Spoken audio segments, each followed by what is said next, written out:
here's your host, Jason Voorhees and Aaron Savage. Ooh, yeah!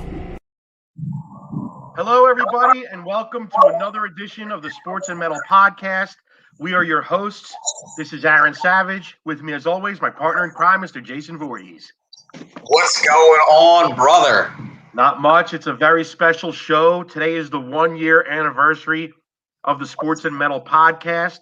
We're super excited about that. It's also, coincidentally, our 40th episode, so a nice round, even number. What a difference a year makes, dude. When we started the show, it was like peak lockdown. You know, it was like nothing going on. It's a Sports and Metal Podcast, but the first few months we did this show, there was no sports going on. So all we had to talk about at that time was like off the field stuff. So sports are back in full swing. Fans are starting to go back to the ballparks. The Mets game's going on right now. 33,000 plus at the ballpark, which is beautiful to see. Super pumped about that. NHL playoffs are in full swing. You know, the Islanders have a big series with Tampa Bay, the defending champs. Everybody's talking about this upstart team, the Islanders. Sixers are playing tonight in a big series. I know you're pumped about that. A lot of people think the Nets are the favorite. What's your take on that, Jay? What do you think the Sixers' chances are this year? I mean, I don't know why the Nets are the favorite. I mean, I guess I do because they got the star-studded squad. I mean, they're like the Lakers of the East. Yeah, but you know what? If there's any team that can beat the Nets, it's the Sixers. And I'm not just being a homer. I really feel, I'm not a super NBA knowledgeable fan, but I follow the Sixers because obviously I'm a 4-for-4 guy. But from what I can tell and from what I've seen from this team, I mean, it's a different team with Doc Rivers as the coach. So, I'm predicting the Sixers to go to the finals. I mean, that's my call. Bold prediction from the Philly fan. I have no dog in the game, so that's fine. Hey, but let's get into the big story in sports, man. I mean, the new steroid era seems like it could be upon us, except now we're talking about sticky balls. Getting sticky with it. We're getting sticky with it. Whoa, man. What a story. MLB. What is going on, dude? It's crazy. And we've heard the whispers, but all of a sudden in the last 2 weeks, it's like an avalanche with this. I mean, it's just never ending with Major League Baseball anymore. I mean, I'm not going to get into my rant that I really wanted to before the show because I don't want to get off the subject and I want to talk about this subject. But baseball in general is a joke right now. I mean, just absolute joke in every aspect of the game. The fact, we've talked about the pitching, the fact that starters don't go, longer than 6 or 7 innings for the most part. 6 or 7, you're lucky you get 4 or 5. I mean, yesterday was the perfect example of what you talk about on group chats and Facebook and Twitter every single day, where every single fan of every team has a situation pretty much on the daily now where their team could probably have a win and they end up pulling the plug on the pitcher and they bring in the relief pitching and the pitcher doesn't get a win. Case in point, Zach Wheeler yesterday, 8 innings pitched. He had 108 pitches. I thought it was 105. I thought it was 108. Okay. 12 strikeouts. I mean, the guy was dominant as an ace can be. And, Joe Girardi takes him out, and what happens? They blow the game. They end up winning it, but like I said, it's just a frustration. But why don't you kind of bring us into what's going on? Ad nauseum. That's just one example of the current state of the game. The bigger example of the current state of the game, which will lead into the whole sticky ball thing, is just how boring the game has come compared to how boring the game has become compared to the game we grew up loving. As far as like when we grew up, the game was fast paced, balls were put in play. You have the game starts. Ball 1, strike 1, fouled off. Ball 2, guy bunts it, foul, 2-2. The third pitch, ground ball to short. The next batter, first pitch, line drive, base hit. The next guy hits into a double play. The second inning. Bottom line is all the balls were put into play. So constantly, the defense was on their toes. The game was moving at a pace. Now it's like watching guys play catch. Everybody's striking out a ton or walking. So you're basically for and that's a short game if it's 3 hours. Most games are 3.5, 4 hours to play 9 innings now. You got guys playing catch. Every count is 3-2. Guys foul off a couple pitches and then they strike out or they walk. So you're basically watching guys throw 20 pitches, 25 pitches in an inning, and oftentimes not one ball gets put in play, which leads us to part of the problem, the sticky balls. Dude, all of a sudden, everybody and their grandmother in MLB has their spin rate increasing. And offense is at an all-time low. I think the current league average in Major League Baseball is sits at 235, which if the season ended today, what's that? 236, which would be an all-time record. All-time low. Yeah, I said 235. So yeah, it would be an all-time low. I mean, strikeouts are at an all-time high, which is saying something because every year lately there's been an increase in strikeouts, an all-time record. Right now, I think something like 37% of at-bats end in a strikeout. Yeah, more than a quarter of all at-bats have resulted in a strikeout, which is absolutely mind-boggling. I mean, that means 1 out of 4 is a strikeout. Yeah, so where we're going with this is just in recent days, Garrett Cole had a very awkward press conference with the Yankees where he was asked point blank if he's doctoring the ball with anything, because he's kind of been like a centerpiece of this. You go back to 2018, Trevor Bauer, of all people, had responded to somebody's tweet. I don't remember what the tweet exactly was, but long story short, he said something very cryptic at the time, something along the lines of, hold on, there was actually a great article in Sports Illustrated that just came out. Let me pull this up if you don't mind, Jay. The article was written by Stephanie Abstein and Alex Prewitt. The name of the article is "This Should Be the Biggest Scandal in Sports: The Inside Story of How Rampant Pinch Doctoring is in Major League Baseball, blah, blah, blah, deflating offenses." So in 2018, Bauer compared the use of foreign substances to that of steroids. MLB looks the other way, while those unwilling to cheat put themselves at a disadvantage. Other people in the sport echo him. People need to understand the significance of spin, blah, blah, blah. So you go back to 2018. I just want to pull this tweet up that he had. Hold on. Here we go. And so it all starts with Trevor Bauer, as far as it being a big thing. In 2018, Bauer seemed to accuse the Astros of applying foreign substances to baseballs in a cryptic tweet, replying to a comment about Houston's rotation. If only there was just a really quick way to increase spin rate, he wrote. What if you could trade for a player, knowing that you could bump his spin rate a couple hundred RPM overnight? Imagine the steals you could get on the trade market if that only existed. So in other words, he was implying that the Astros were doctoring the balls, and then you look at Trevor Bauer himself. He said he had done tests in a pitching lab and found that sticky stuff added about 300 RPM to his four-seam fastball. He wrote in a Players Tribune essay that after 8 years of trying, I haven't found any other way to increase spin rate except using foreign substances. So long story short, going back to that 2018 article, he basically kind of was accusing Garrett Cole, who's now with the Yankees. Now, everybody knows Garrett Cole's numbers. He was good in Pittsburgh, but he wasn't this good. And it's glaring. I mean, he had a lot of guys, in Major League Baseball nowadays seem to increase their strikeouts as they age. I don't know if that's always been a byproduct of just guys swinging for the fences, which is what we tend to think. But maybe it's a lot of the spin rate. Garrett Cole used to average way under a strikeout per inning pitched. Now, in under 200 innings a couple years ago, he had over 300 strikeouts, dude. Bottom line is the average major league pitcher in Major League Baseball now is averaging more than a strikeout per inning. So an average game now, it's 10, 12 strikeouts. When we grew up, if Dwight Gooden struck out 12 in a game, that was a big deal. That's why he was called Dr. K. Now, every night, teams are striking out 12 to 15 times. So you look at guys like Garrett Cole, how their spin rates have gone way up. Let's take a look at Trevor Bauer himself. Trevor Bauer, back in how he tried to test the sticky stuff, he had a 300 RPM to his four-seam fastball. He tried to make his point on the field.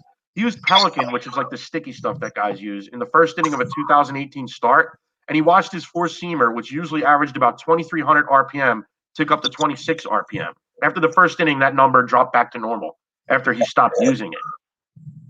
But if you look at him since then, his numbers have gone through the roof. From March of August – oh, wait, now we'll go back to that year. In 2020, Bauer won the Cy Young Award for the Reds. Prior to that, he had a career earned run average of 4.04 and a 228th best opponent batting average at 241. since his increase in spin rate, he's got a 2.31 ERA and an MLB best 161 batting average against. And obviously, we know he won the Cy Young in the 2020 shortened season. So it's just kind of ironic that Bauer, the guy who started calling out the controversy, seems like the poster boy in a sense, along with Garrett Cole, who he's accused of, and other guys have come out and said Max Scherzer, his name has been mentioned. And this is from this SI article where a lot of players are speaking under the condition of anonymity.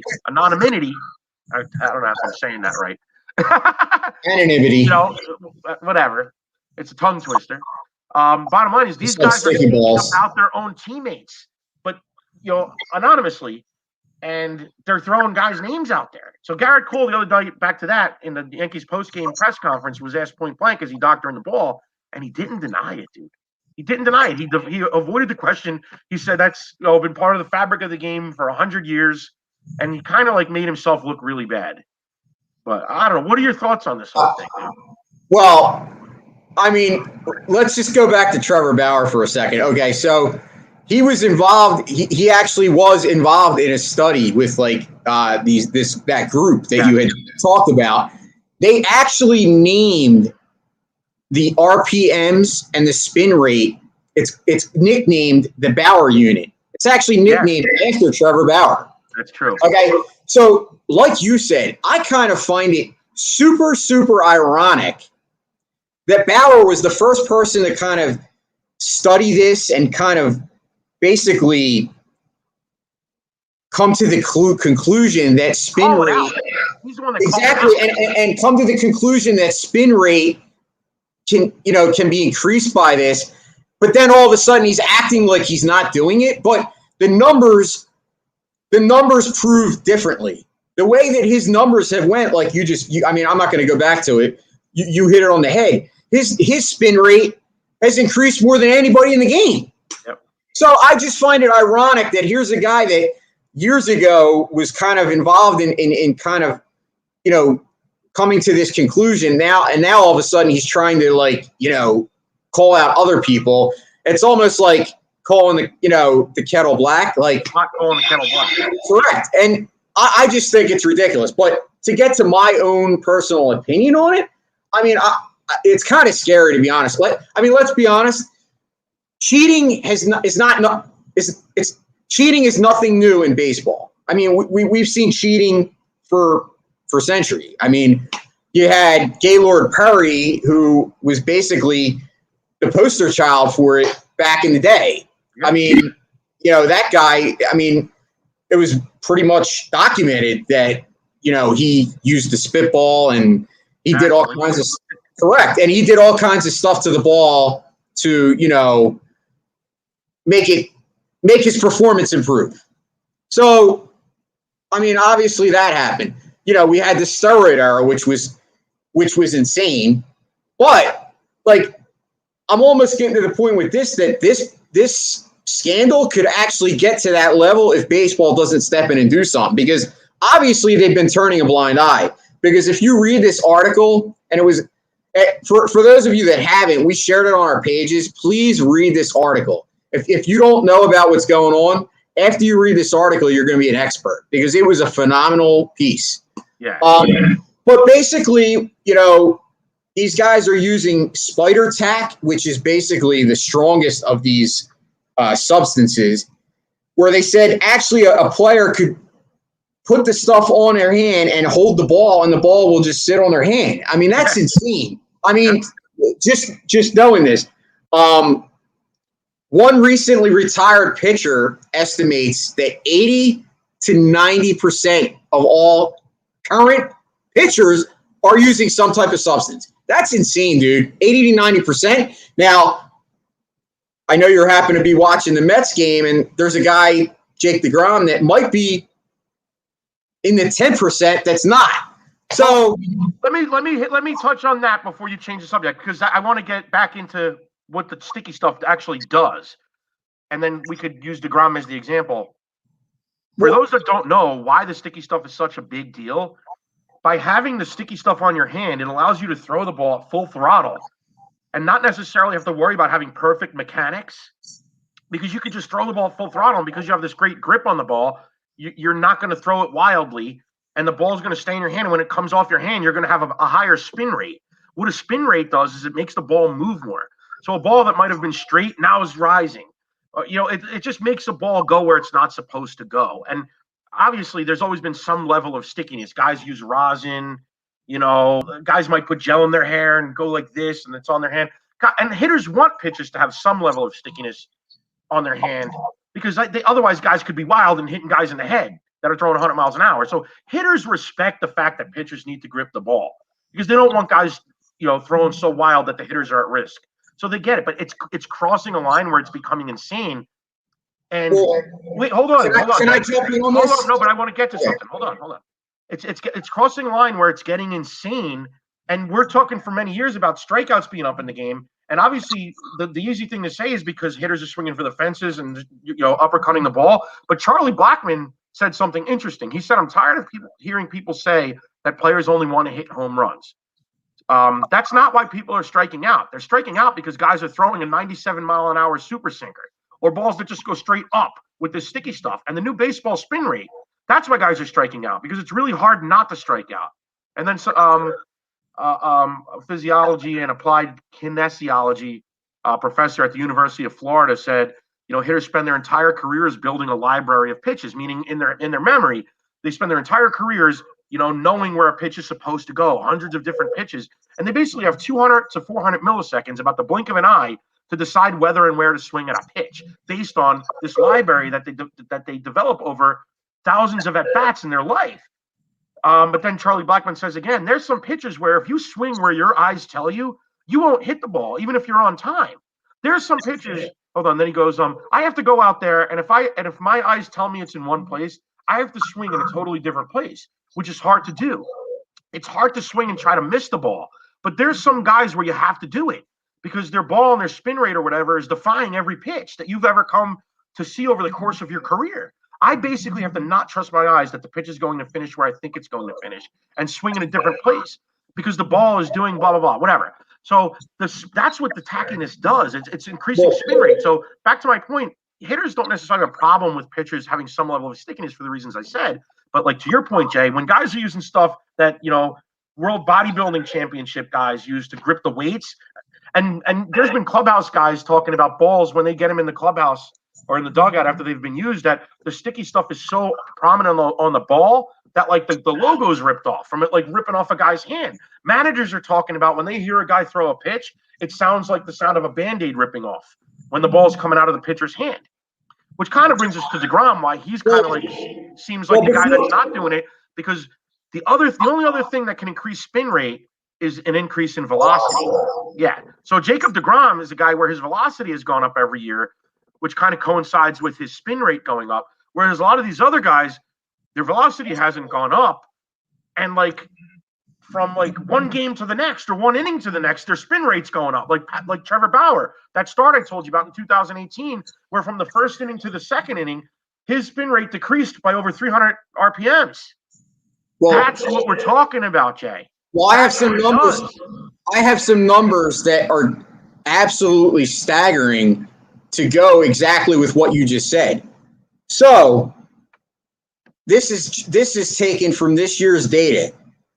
Fastballs down the middle at 24.99 revolutions per minute or less. Hitters are hitting a mind-boggling 330. Yep. 330, dude. When that number dropped, that's because a fastball down the middle is supposed to be the pitch you're sitting on. Yeah, but when that number jumps over 2,500, which is only 1 revolution per minute more, the batting average drops down to 285. That's a huge, drastic jump, and that's only going up 1 point. Well, it's not really going up 1. We're just using that as a median number. Okay, so imagine 200 RPMs more. But all right, yeah, but imagine that number. Yes. Imagine Trevor Bauer. No, I'm saying above that number, the average is 285. Yeah. No, so Trevor Bauer, who's hitting like 2,800 revolutions per minute, then you're wondering why these guys are having a hard time hitting him and why he had such a great year. And like I said, I'm not saying the guy's a crappy pitcher.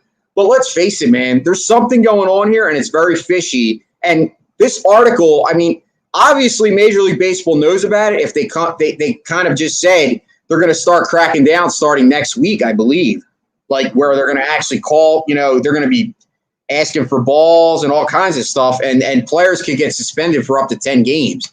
So I think baseball's starting to realize that the secret's out, and they better get their ass in gear. But I mean, obviously, I know you wanted to go more, into the DeGrom stuff. No, but that's all I really wanted to say. I just kind of wanted to point out. I wanted to kind of make the point about what the sticky stuff does and why it gives you an advantage. And I was just kind of using the DeGrom example as like the only other way to increase spin rate is increase velocity, which DeGrom has. You can't increase velocity with sticky stuff, but you can increase spin rate. And the only other way to increase spin rate is an increase in velocity. That's really all I wanted to say. But to your other point about baseball cracking down, hold on a second.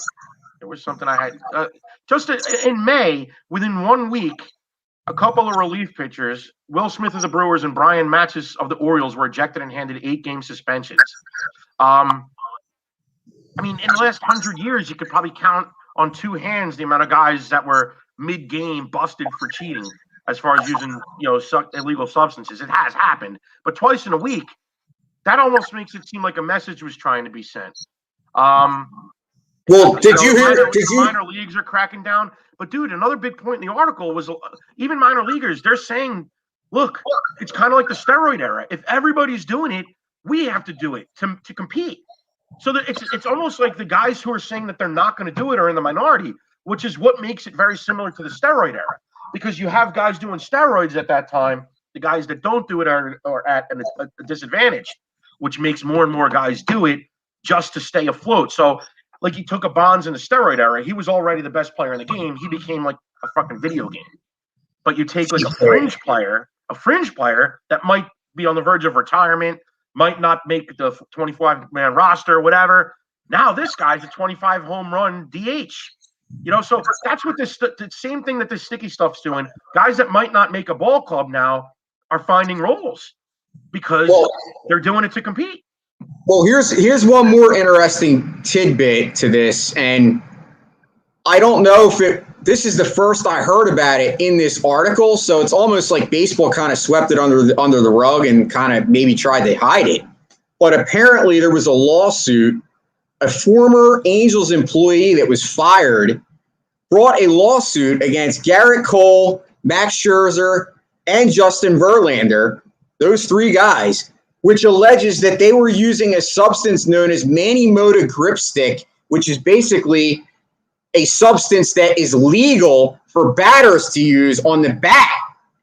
Yep. To make it not slide out of their hand. Well, apparently a lawsuit was brought up against those 3 pitchers claiming that they were using it, and the lawsuit has since been dismissed, but there's reports that it's being appealed. So I thought it was kind of interesting that that's the first time I heard about this in this article. So whoever did that research, it seems it's almost like baseball's trying to hide this shit. No, I agree. I agree. And I think it brings us full circle to our conversation about everything that's wrong with the game. Because here's the thing. I'm going to say something you probably don't expect me to say. I am the type of guy that acknowledges that to an extent cheating is a part of sports. Whether you like it or not, it just is. That's why I'm not like a Patriots hater. Like, to me, the whole Deflategate thing is a joke. Because when you're talking a game where the Patriots blew a team out by 30 points because you think that happened because the balls were slightly deflated, to me, that's ridiculous. It's not like it was a 3-point game that came down to a field goal in overtime. It was a blowout. So to me, if Tom Brady likes the ball slightly deflated to grip it, to me, that's gamesmanship. To me, there's a difference between cheating and gamesmanship. Same as like I didn't make as big of a deal about the Astros thing a couple years ago. I guess the Astros took it to the next level because they were the first team that like took advantage of today's technology. But even before the technology existed, it's not like batters didn't try to peek and look at the catcher's signs. And back then, it was settled on the field the old school way. If a catcher caught the batter doing that, there might be a fist fight on the field, But the game has changed. They don't, nobody can slide. Nobody could take anybody out. So guys aren't able to settle scores on the field anymore. But the bottom line is gamesmanship's always been there. Stealing signs has always been there. A guy's on second base. He's looking at the catcher's signs. He's doing something to relay it to the hitter. The only thing the Astros did is use technology. So where's the line drawn? So in a sense, I don't necessarily have a problem with it because to me, is it gamesmanship or is it cheating? it's a fine line in sports, and you know as well as I that that's true. But here's the problem I have with the sticky situation. It's gotten so big that it's actually destroying the sport, and that's why something's got to be done about it. Nobody can sit and watch baseball when it's 3.5, 4 hours, and no balls are being put in play. It's like watching guys play catch.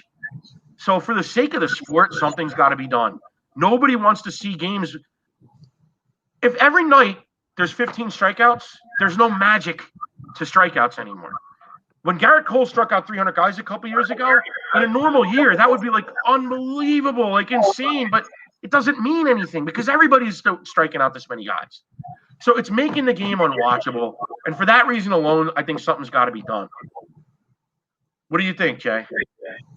I mean, to your point, I agree. I mean, I think, you used the Patriots as an example. Do you think the Patriots are the only team in the NFL that cheated? Just like that's my point.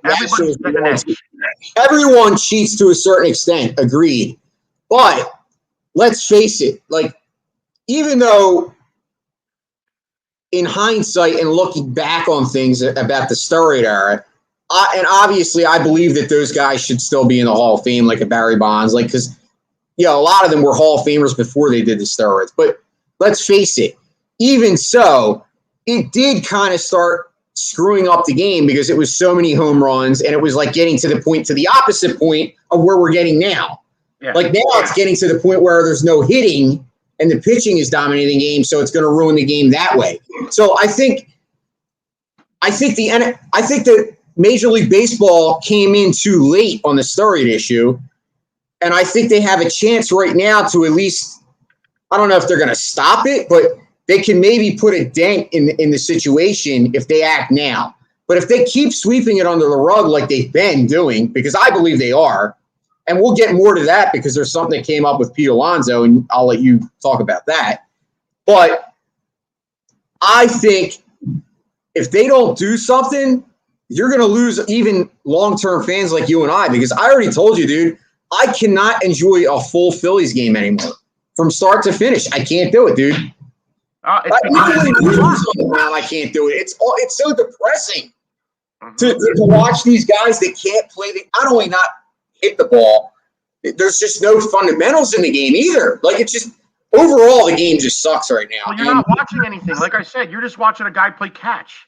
You're watching a pitcher play catch with a catcher. That's what you're watching. Brutal. Yeah. So I mean, let's get into this Alonso thing, Jay. You brought it up. So Pete Alonso was asked what he thought about the whole thing with the sticky balls. And his opinion was that it was ridiculous that they were making a big deal about it, which is interesting because he's a hitter. So he took an opposite approach of Charlie Blackmon, who was like, it's ridiculous. I can't hit the ball. I can't see it. Pete Alonso was like all for it. He didn't care. He thought the bigger deal that should be being talked about, and I think he's got a certain point, he thinks the bigger issue is MLB changing the balls all the time. And what he means is NFL, it's the same ball every year. It's a uniform ball. NBA, same ball every year. Tennis, same ball every year, whatever. Why does MLB change their ball? And we know that they do. 2019 was kind of called the latest of the juice ball seasons.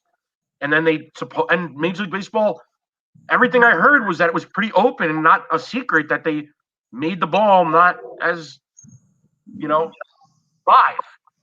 to reduce offense a little bit. Pete Alonso's theory on that is that MLB changes the ball to suit ownership based on the free agent class. And he stated it as a fact, not a theory. He goes, oh, no, that's a fact. That's how he said it in the press conference. What he means is you go back to 2019, the live ball season, where it was tons of home runs. All these great pitchers were coming to free agency, like your Garrett Coles, this and that, blah, blah, blah. And now the ball's dead, he says. And he says that that's because you have all these great hitters coming to free agency, this great shortstop class. And he says it's a fact. Between you and I don't agree with Pete. I love you, Pete, but I don't agree with it. But I do think he does raise a great point. Why does MLB change the balls? What I'm saying is I don't agree with him that it's a conspiracy theory to like suppress offense, which it could have some legs, but I just don't believe it. But I think it's a question worth asking. Why can't MLB have one universal ball that's forever and they don't change it? But here's the thing. Former Red Sox star Will Middlebrooks actually came out and thought there was something to Pete Alonso's theory.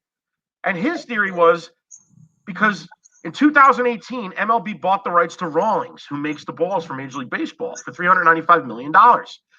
He said that this was swept under the rug for some time. Now MLB has the rights and the capability of accessing the manufacturer of the baseballs that they use every day. That's something to think about. I'm not a conspiracy theorist here, but I do think there's an issue. And another thing is they change the ball every year. What other sport does that? Well, same thing I said. Hockey, tennis, nobody changes the ball. So then he kind of got into what I was saying, but it's almost like he thinks that based on MLB doing this, changing the balls every year, it only makes the Pete Alonso theory have some credibility, even though I don't agree with the theory. It's MLB's fault that it's even said. Why change the ball? I gotta honestly, I'm almost. You and I a lot of times agree, and then there's times we disagree. I gotta say, I'm 100% with your opinion here. I think there's something to be said that what Alonso did bring up. I don't necessarily. I'm with you. I don't necessarily think that there's a conspiracy theory, but I do think that baseball in general right now, there's something fishy going on, dude, with Major League Baseball. Well, it's always been going on. We grew up in 1987 was a juice ball. Well, no, I agree, but I'm just saying in general. Agreed. I mean, what happened to the sanctity of the game? I mean, we've talked about this before. Like when things start crossing the line into and we saw how they even handled the situation, with COVID and everything. Like, dude, get your act together, Major League Baseball. I mean, it's been going on for a long time. They got to do something. But anyway, why don't we switch gears a little bit, Jay? You did a blog this week.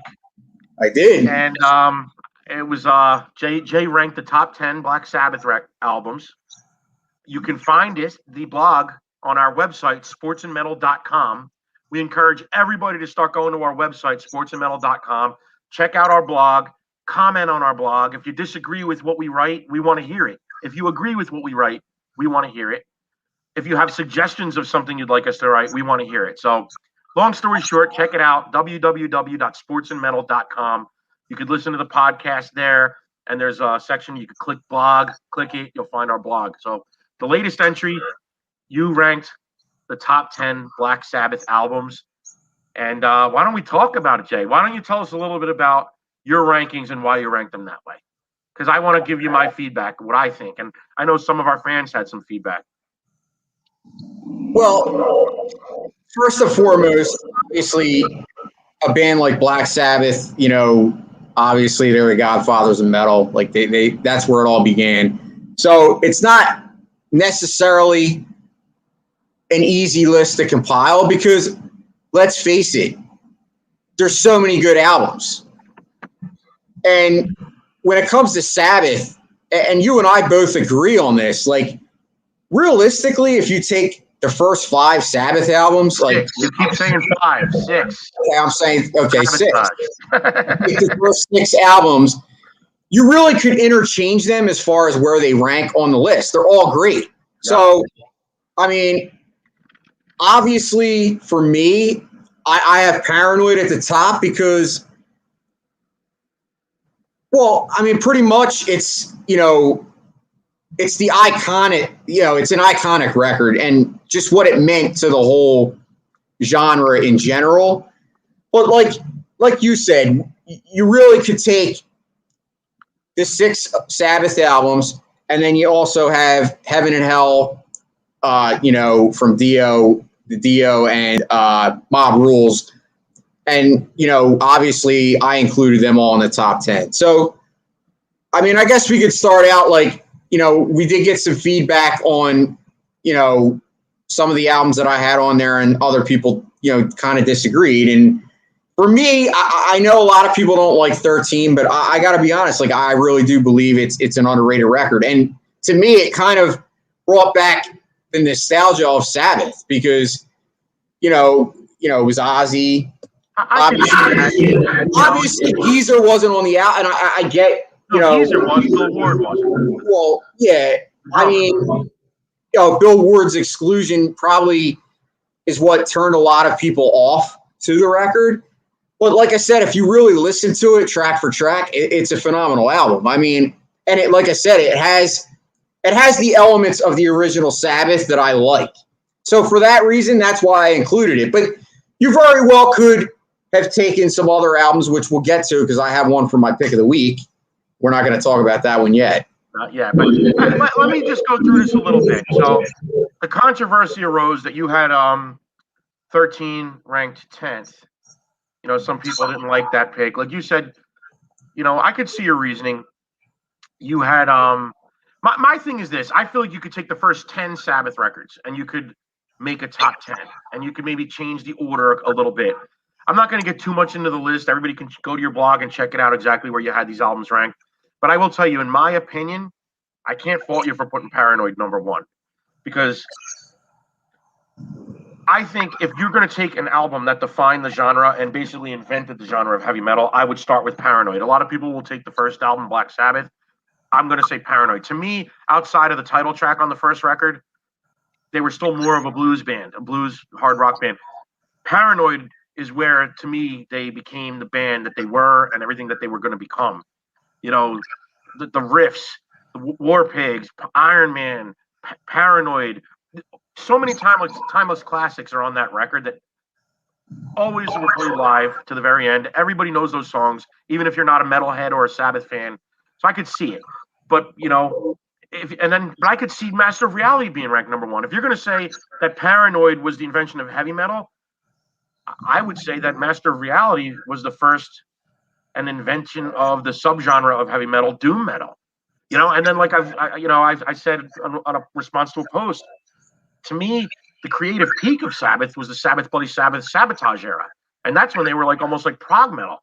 For me, my top four would probably be interchangeably Paranoid, Sabotage, Sabbath Bloody Sabbath, and Master of Reality. And depending on my mood, I could put each one number one. So, but that's where I kind of sit with it. I would rank all those. I'm sorry, Jay, above anything with Dio. Those four to me are masterpieces. No disrespect to Ronnie, but Sabbath to me is with Ozzy. But that's where I sit on it. So if anybody has anything to say, we want to hear your comments. Check out the blog. Go to www.sportsandmetal.com. We want to hear your feedback, and you know we hope you check it out every week. Yeah, we'll be dropping Def Leppard actually next week, so be on the lookout for that one.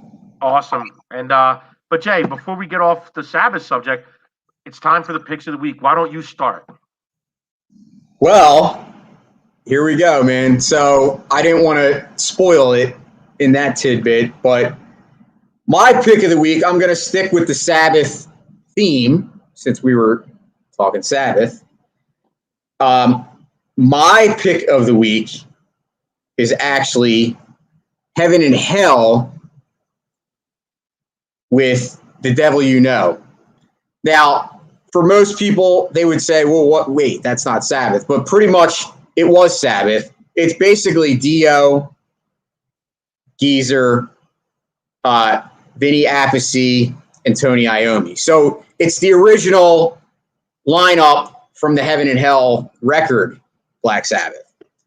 But the reason that they kind of didn't use the name was under the Sabbath moniker was they were kind of they didn't want people to be confused because Sabbath was actually touring with Ozzy around that same time that the album came out.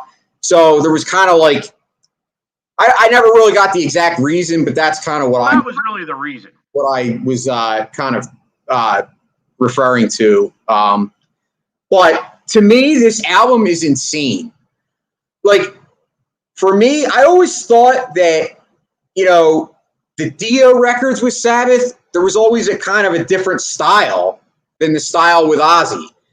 But for me, when I listen to this record, it's almost like listening to Sabbath with the Ozzy style, but Dio's vocals. It has that real doom Sabbath metal, which I actually love. And it's really heavy and dark.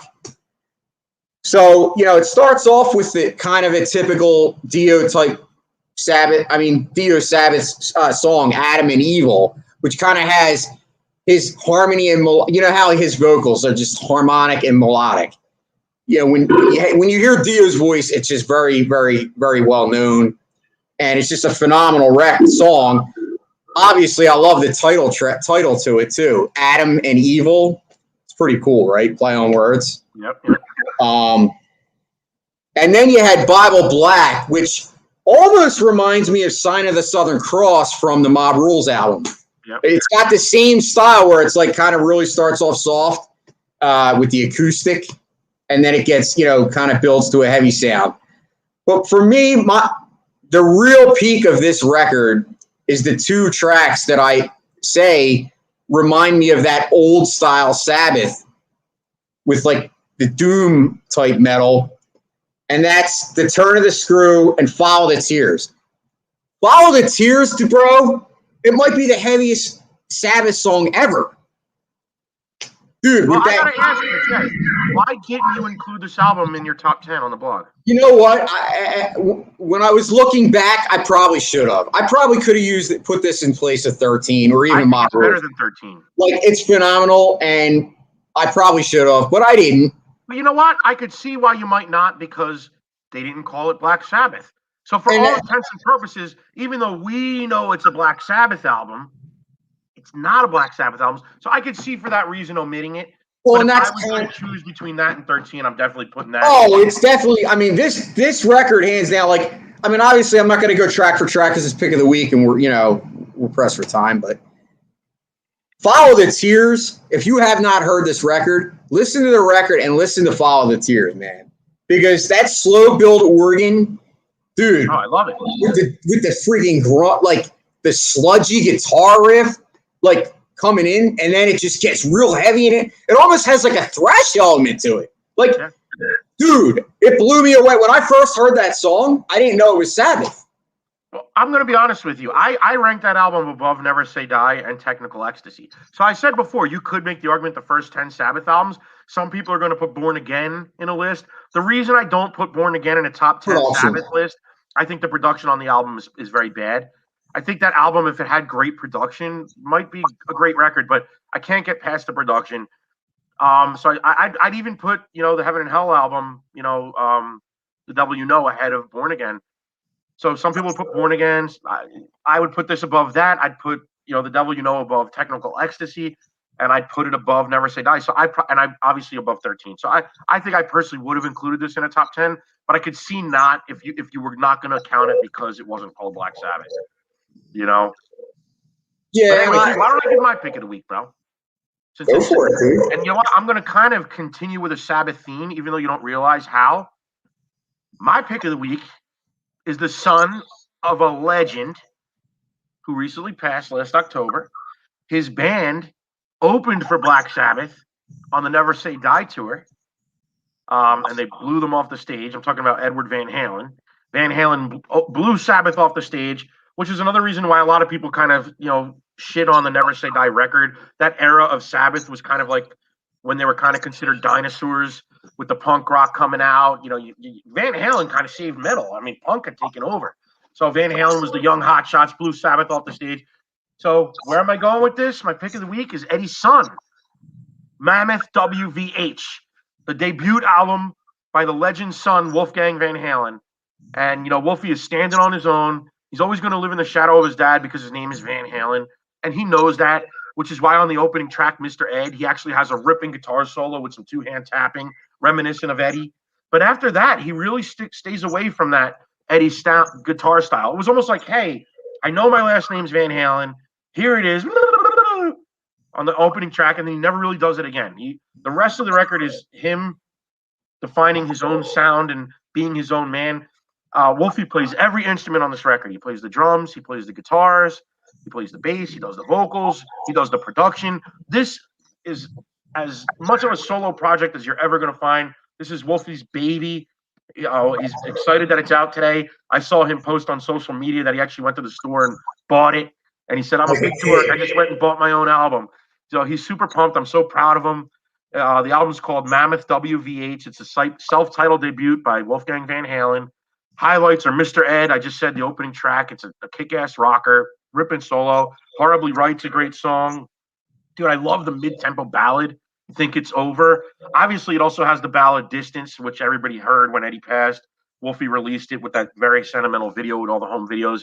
That track's included on the record. It's the final track, but I mean, it's definitely arena rock for the modern era. You know, it's closer to Alter Bridge than it is to Van Halen. But obviously, it's 2021. I get why, but it's an amazing record.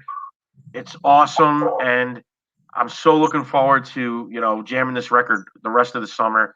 Pick it up, Mammoth WVH, the debut album by Wolfgang Van Halen, and that is my pick of the week. Well, just can I mind if I say something? Because I did listen to the first couple tracks, and I'm with you, dude. Mr. Ed, love it. And like you said, it's not Van Halen, but it's a phenomenal record. And you can tell that he has a ton of musical talent, just like his dad. So it's not Van Halen, and he doesn't want it to be Van Halen. Exactly. And it never will be Van Halen. He says that all the time. Like I've even seen some really nasty comments on some of his social media. Where like, oh, you're never going to be as good as your dad. And his comments are like, so you're saying the only way I can be worth anything is if I'm like completely revolutionary. And he's right. He just because his name is Van Halen doesn't mean he has to be revolutionary and change music to be relevant or to be great. I'm going to be honest, dude. He's an amazing, amazing musician. He plays everything. Better singer than his dad ever was. Oh, so you got that going for you, Wolf. You got a voice on you. Yeah, I'm so proud of him. I'm pumped. And like you said, Jay, it's a phenomenal record. Everybody's got to check it out. Yeah, I'm proud of him too. He deserves all the best because he's a good dude too. He's really, like you said, I saw that post. He's like a kid. Yeah, he's so excited. So excited. It's so great to see. Congrats, Wolfie.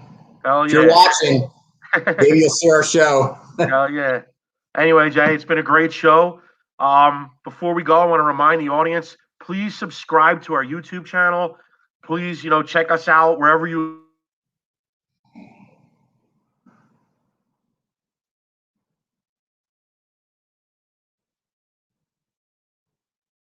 Yeah, we lost Aaron there, I think. All right. Well, anyway, guys, I'll take us out.